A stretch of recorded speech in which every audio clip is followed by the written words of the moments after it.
안녕하세요. 오늘 주제는 앱 개발에 관련된 내용입니다. 앱 개발에서 앱도 있지만 앱이 연결되고 있는 이 서버를 어떻게 할 것인가. 특히 구글의 파이어베이스에 대한 질문을 주셔가지고 답변을 드리려고 합니다. 이 질문 주신 분이 메일로 주셨는데 여기서 그 본인은 이제 프론트 클라이언트를 맡고 있다고 하네요. 프론트엔드. 프론트엔드라고 하면 앱 자체죠. 앱 자체.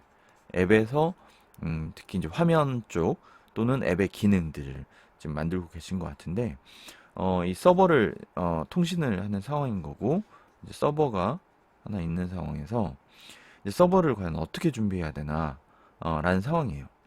그래서 이제 다 같이 하시기로 했답니다.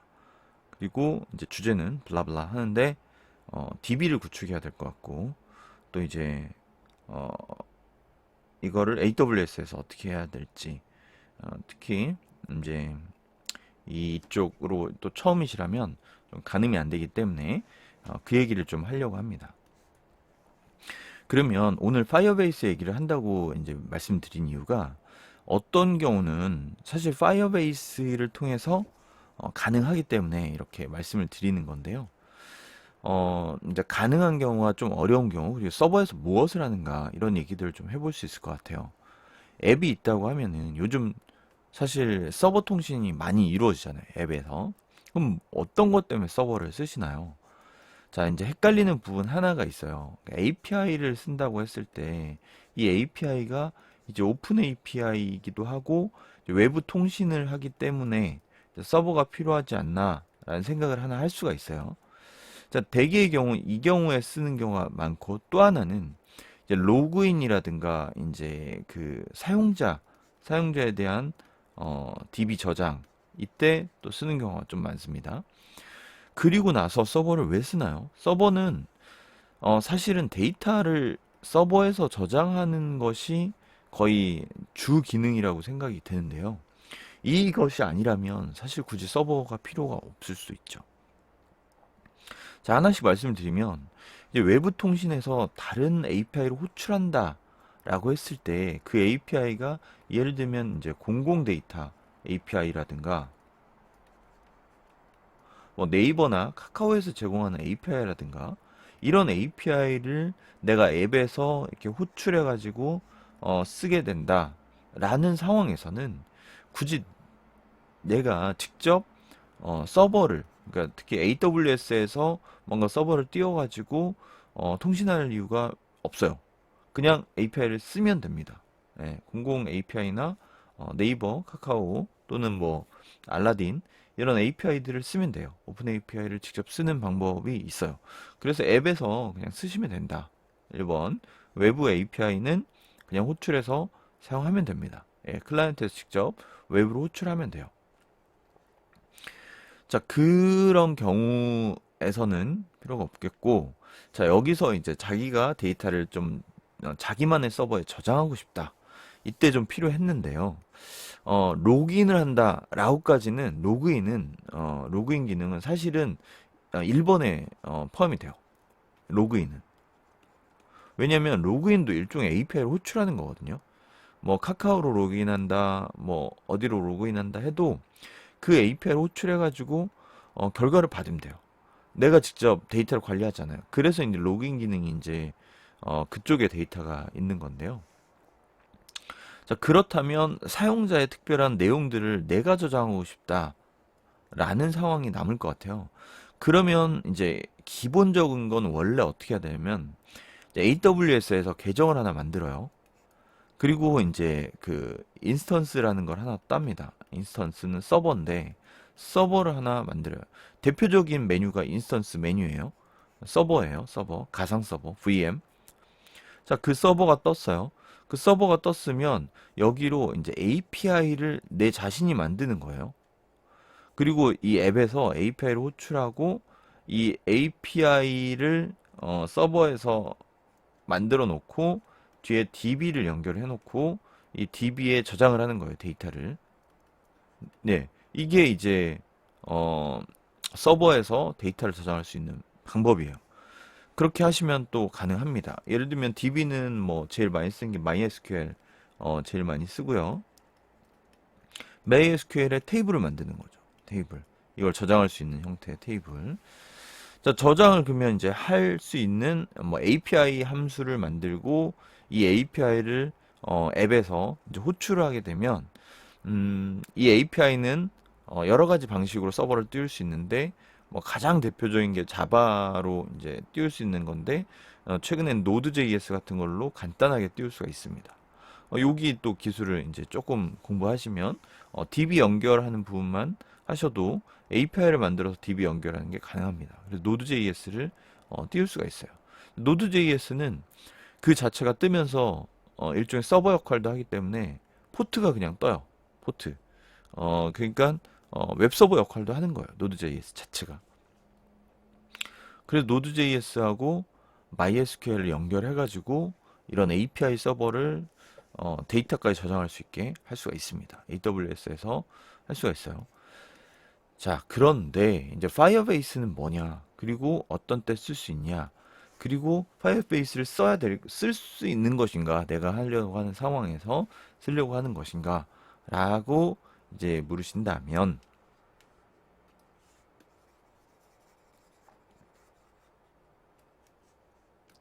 자, 1번과 2번으로 말씀드릴게요. 2번. 서버를 자기 자신이 띄워서 내가 앱 통신을 하겠다. 1번은 외부에 API를 호출한다. 자, 그러면 파이어베이스는 무엇이냐? 라고 하면, 음, 형태는 1번인데 2번 같은 역할을 할 수가 있습니다. 무슨 얘기냐? 내가 직접 서버를 내가 만들진 않아도 그냥 호출하면 되는데 2번과 같은 DB 데이터를 나만의 공간에 저장을 할 수가 있다. 그거는 결국 이 파이어베이스라는 데서 해주는 거죠. 파이어베이스는 약간 이렇게 생각하시면 돼요. 데이터베이스인데 내가 쓸 수 있게 서비스화 했다. 서비스화. 그래서 내가 데이터를 저장할 수도 있고 불러올 수도 있고. 사실은 DB만 띄워가지고 우리가 통신하는 거는 좀 어렵습니다. 어렵다기보단 그렇게 하면 사실상 안 돼요. DB를 바로 오픈해서 내가 데이터베이스를 하나 띄워가지고 DB 주소를 앱이 바로 통신을 한다? 이건 굉장히 보안적으로도 위험하고 사용이 좀 곤란하죠. 앱에는 이제 안드로이드에는 DB가 있어요, 사실. DB가 SQLite라고 있어요. SQLite. 이거 쓰면 데이터 저장 가능해요. 안드로이드 앱 자체에서. 하지만 서버에 저장되는 게 아니죠. 클라이언트 자체에 저장되죠. 그래서 다른 다른 그 앱을 다시 지웠다가 설치하게 되면 지워지죠. 서버는 데이터 남아있죠. 그래서 서버라는 것이 필요한데, 자, 파이어베이스는 그런 역할을 하는 거예요. 내가 계정을 하나 만들어서 마치 내가 뭐 네이버 계정을 지메일이나 이런 계정을 만들고 그 지메일로 메일을 통신하고 메일이 남아 있잖아요, 서버에서. 그런 역할처럼 얘는 이제 데이터베이스를 제공하는 거예요. 이게 뭐 리얼타임 데이터베이스 NoSQL 기반이라고 하는데, 사실 내부 구조는 그렇게 자세히 몰라도 돼요. DB를 쓸 수 있게 해주는 거예요. 파이어베이스가. 예, 무료로 쓸 수는 있는데 이런 사용을 하게끔 해주는 것은 맛배기죠. 예, 결국 많이 쓰면 돈을 좀 내야 되는. 근데 아마도 개인 사용자가 쓰기에는 그렇게까지 많이 부담은 되진 않을 수도 있어요. 뭐 과표 기준은 보시면 될 것 같고, 그래서 간단한 어, 회원 정보라든가 내가 기억하고 싶은 게 뭐냐에 따라서 데이터 저장을 하고 쓰고 읽고 하는 것이 가능합니다. 네. 복잡한 데이터베이스 설계를 해가지고 하는 서비스가 아니라면 간단하게 파이어베이스 이용하는 것이 가능하고요. 내가 직접 AWS 계정이나 서버 또는 DB를 설정하지 않아도 되기 때문에 파이어베이스를 이용해서 어떤 앱에서 서버에 데이터를 저장할 수 있는 것이 가능하다라고 말씀드릴 수 있을 것 같아요. 파이어베이스 꽤 오래된 서비스이기도 하고, 뭐 간단하게 만들기는 가능하기 때문에, 근데 세상에 공짜는 없습니다. 쓰다 보면 돈이 나와요. AWS도 프리 티어가 있지만 기간이 지나면 돈이 나오거나 서버를 많이 쓰면 돈이 나옵니다. 네. 파이어베이스 한번 잠깐 볼게요. 자, 파이어베이스라고 치시면 되고요. 파이어베이스 들어가시죠. 자, 이미 저는 들어왔고 사실 프로젝트 만들기 하시면 되고요. 저는 하나를 만들었습니다. 자, 프로젝트 만들기 하면 사실 따라하기 식으로 이름 적고요. 그냥 약간 동의해서 계속 하시면 됩니다. 그렇게 해서 하나를 만들었어요. My First 프로젝트라고. 사실 제가 파이어베이스 많이 써보진 않았고 개념을 좀 알고는 있었는데 직접 DB를 만들어 썼어요. 근데 사실 이렇게 쉽고 쓸 수 있는 게 있으면 쓰는 게 맞죠. 자, 한번 보겠습니다. My First Project. 자, 여기서 어떤 기능들을 제공해 주나 보니까 로그인 기능, 리얼타임 데이터베이스 기능, 스토리지 기능도 되네요. 펑션도 있어요. 펑션스. 함수도 있다는 얘기죠. 머신러닝까지 되네요. 자, 이걸 잘 이용하면 좋을 것 같아요. 모니터링도 됩니다. 모니터링. 그러니까 앱을 만들고 여기에 API들을 그 호출을 시키는 거예요. API별로. 그러면 API에서 이 앱이, 그러니까 앱 사용자들의 어떤 로깅 기능, 무엇을 어떻게 쓰고 있는지, 잘못된지, 이런 것들을 다 추적할 수가 있겠죠. 자, 그런데 이제 좋은 거는 급 서버가 안 되면 어떻게 해요? 화면이 접근이 되나요? 근데 제가 지금 확인하기로는 파이어베이스는 오프라인 상황에서도 어느 정도 처리를 예외 처리를 해준 것 같아요. 그 얘기는 통신이 안 되는 순간 이걸 끊고 그 앱이 원래 기능을 하도록까지는 해주는 거죠. 예외 처리를 해주고 있다라고 보여지고요. 자, 애널리스틱 해가지고 그 연결해 놓은 것이 있다면 분석까지 어느 정도 해주는 것 같습니다. 간단하게 DB 연결하는 거 한번 볼게요. 자, 빈 프로젝트를 하나 띄우겠습니다.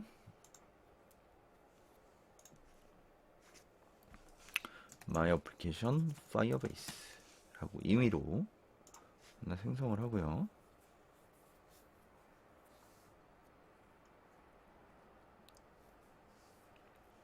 자, 그냥 빈 프로젝트 하나 만들었어요. 자, 여기서 파이어베이스를 연결해가지고 데이터 하나를 뭐 주고받는 걸 해보겠습니다. 네, 프로젝트 하나 만들어졌죠. 이거를 그 이제 파이어베이스 쪽에 등록을 합니다. 패키지명을 등록한대요. 패키지라는 게 사실 임의로 줄 수 있지만 이게 되게 유니크한 이름이 되는 거거든요. 그래서 이걸 복사해서 자, 파이어베이스 가가지고 앱 추가 여기에 그거네요. 방금 카피한 패키지명을 쓰시고 이건 선택사항이니까 넘어갈게요.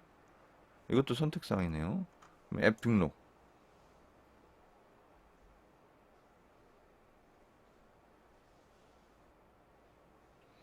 자, 여기 설명이 잘 돼 있네요.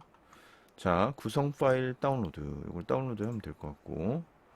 자, 프로젝트 보기로 전환하여 이거를 여기에 이동을 하라고 합니다. 지금 해볼게요. 받은 파일을 카피해서 마이 프로젝트 안에 넣겠습니다. 여기죠. 마이 프로젝트에 프로젝트에서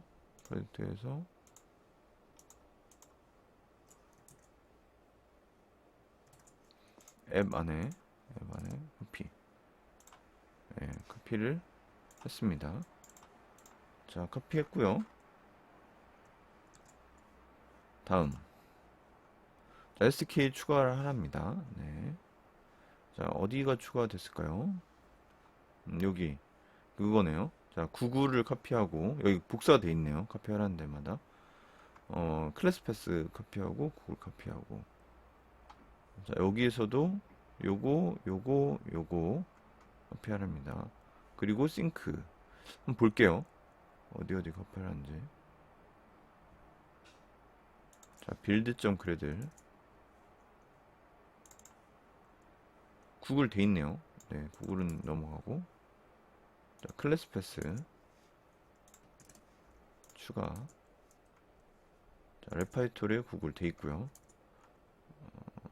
자, 빌드.그레들의 플러그인.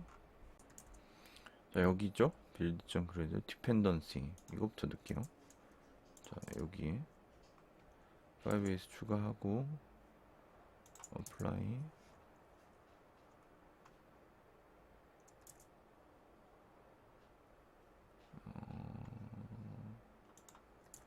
안드로이드. 아, 여기 있네요. 플러그인. 애플라이 플러그인. 아이디 이렇게 돼 있네요. 그러면 얘도 이렇게 해줘야 될 것 같은 아이디. 왠지 문법이 그래 보이네요. 자, 그리고 이건 카피했고. 자, 이 상태에서 이제 싱크 나우를 누르게 됩니다. 그러면 그래들 프로젝트가 해당하는 그 디펜던시라고 해서 파일 같은 거 있으면 땡겨와서 이제 추가를 하죠. 됐네요. 그리고 다음 설정이 끝났습니다. 자, 이제 파이어베이스 제품을 사용하시면 됩니다. 여기 안드로이드에 들어와서 설정을 마쳤으면 툴에서 이제 파이어베이스가 있어요. 파이어베이스로 가셔가지고 우리는 앱에 어떤 걸 쓰겠다 이렇게 해가지고 선택을 하면 됩니다. 여기에서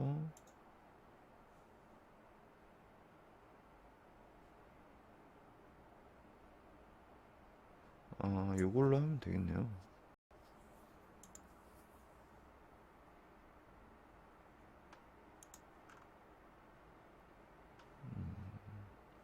자, 디펜던스 추가가 여기서 되네요. 여기서 잘 해놨네요. 자, 테스트니까 여기 또 소스를 검색해 보다 보니까 있어요. 개발은 이렇게 하시면 됩니다. 구글 검색하다 보면 이렇게 좀 잘 정리해 주신 분들이 있기 때문에 카피해서 하겠습니다.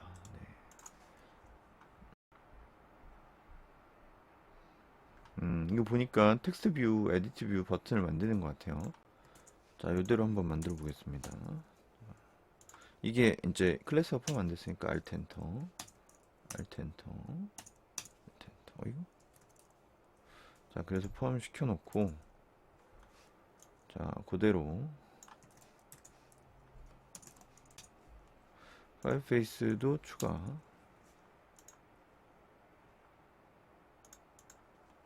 Alt 엔터. 파이어베이스도 Alt 엔터. 자, 그러면 텍스트를 하나 가져오는 것 같아요. 루트에서. 요건 파이어베이스 연결인 것 같고요. 연결이고,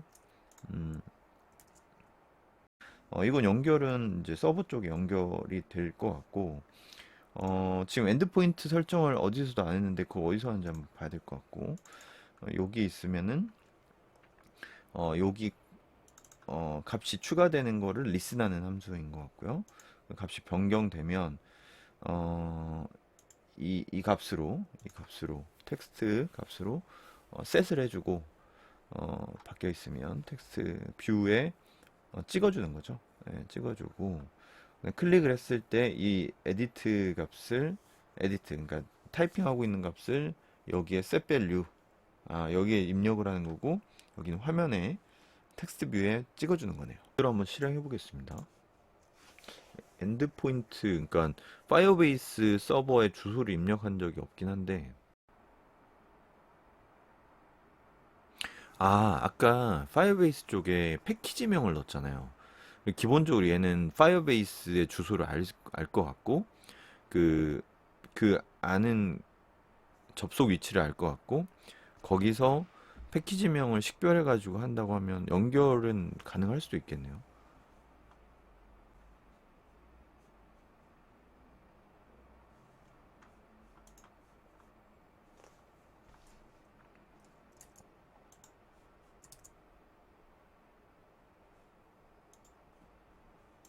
자, 죽었습니다. 자,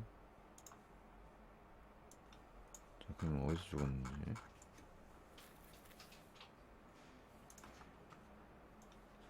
자, 사망했습니다.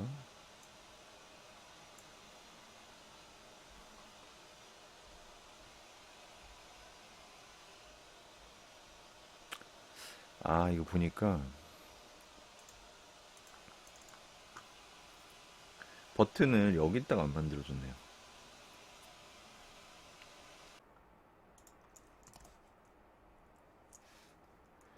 자, 1점, 여기서 1점, 아이디, 텍스트 뷰 1. 자, 이렇게 하고, 같으니까 복사.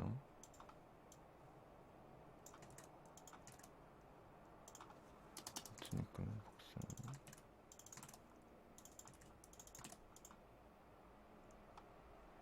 뭐, 되게 이렇게 보자. 자, 이렇게 해요. 그래. 자, 알겠어.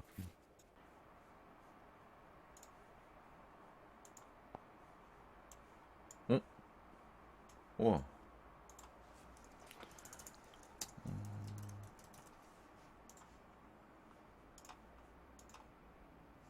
아, 이렇게 되네요. 자, 지금 뭐 복잡하게, 음, 테이블을 막 설계하고 저장하고 이런 상황 아니라서 되게 간단한 내용이라서 원하는 대로 동작은 이제 좀 살펴봐야 될 것 같아요. 뭘 하고 싶냐에 따라서. 근데 기본적으로 지금 통신이 되고 있는 상황이 보여지네요. 방금 같은 코드로 간단하게 이제 연결을 해본 거고, 여기에 저장을 했을 때 이렇게 바뀌는, 한글도 되나요? 한글 자체하겠어. 투데이 뭐 이렇게 했다 그러면 이렇게 바뀌는 상황을 볼 수가 있습니다. 근데 여기에 더 추가를 할 상황이면 추가를 해야 됐고, 기본적으로 이 둘과는 제이슨 통신을 하고 있는 걸로 봤었어요. 그래서 제이슨인데 이 항목 자체를 입력을 여기서 보니까, 소스 잠깐 볼게요. 지금 그냥 set value 한 거예요. set value, edit 텍스트에 set value 한 거고, 그 값이라는 게 여기에 텍스트 항목에 하나를 넣은 거예요. 텍스트 항목에. 그렇기 때문에 텍스트에 들어간다라고 보면 될 것 같고, 이 값이 변경됐으면 이 화면에다 뿌려준 거라서 지금 내용은 되게 단순한 내용이라고 볼 수 있을 것 같아요. 네, 테스트라는 항목에 추가를 했죠. 여기에 이제 제이슨 형태로 텍스트에 요게 추가됐지만, 자기가 제이슨으로 어떤 항목을 넣고 밸류를 넣게 됐을 때 여기에 쭉 쌓이게 할 수 있는 그런 구조도 가능할 것 같아요. 오늘은 약간 파이어베이스를 이용할 수 있다, 그리고 연결은 어떻게 한다 정도로 일단 아시고, 이거를 이제 잘 쓰기 위해서 어떻게 구조화할 것인가는 한 단계 더 한번 좀 진도를 나가야 될 것 같아요. 그러니까 그냥 참고하시고 연결할 때는 이렇게 하면 된다라는 거를 한번 생각해 보시면 될 것 같습니다. 파이어베이스 사실 저도 뭐 많이 다뤄본 게 아니라서, 그러니까 저는 직접 그냥 DB 만들고 서버를 띄웠었거든요, API를. 근데 지금 보니까 훨씬 간단한 코드로 가능하기 때문에 필요에 따라서는 이렇게도 할 수 있을 것 같아요. 참고하시면 좋겠습니다. 감사합니다.